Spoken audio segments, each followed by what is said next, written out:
Condition kereta kita macam mana kat sini bang? Condition 1 hingga 5 bintang abang bagi berapa? saya tengok 5/5 lah kat sini kan. Sebab tengok semua okey lah, tak ada masalah.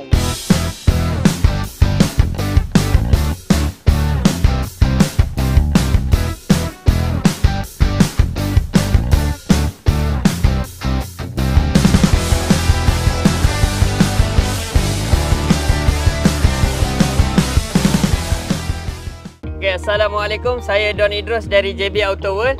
Hari ni saya nak deliver satu kereta Toyota Vios Kelly guys. Okay bang, nama dan dari mana bang? Nama saya Haziq Rahmat. Saya daripada Air Tawar. Bang, nak tanya, pertama sekali masuk JB Auto ni, apa perasaan abang? First masuk, excited lah confirm lah tengok kereta sebab ni first kereta nak beli kan. So excited lah. Macam mana tahu JB Auto World dari mana bang?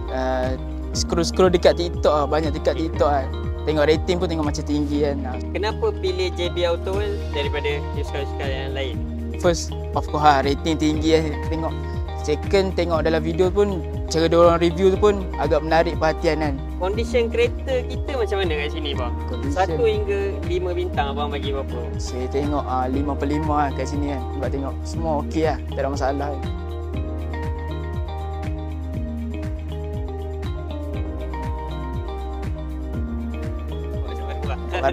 Feel like new guys. Servis salesman macam mana? Saya sebagai salesman, servis dia macam mana? Wah, Alhamdulillah bagus. Dia laju lah. Tapi kalau yang lambat tu pun sebab saya sendiri ada masalah kan. Itu pun 1 hingga 5? 5.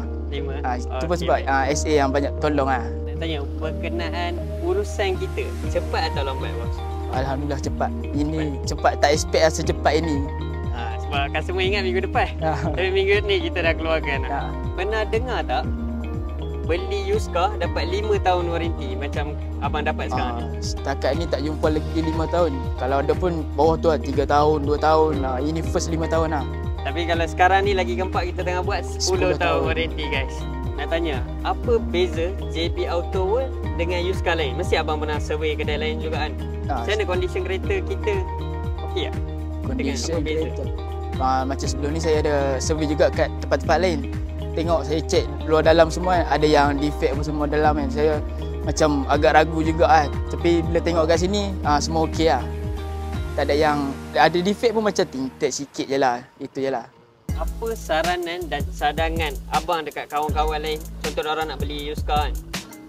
Adakah abang akan cadangkan JB Auto World kat diorang? Yes, confirm akan cadangkan lah. Okey guys, itu saja. Nak cari used car yang berkualiti, datang ke JB Auto World.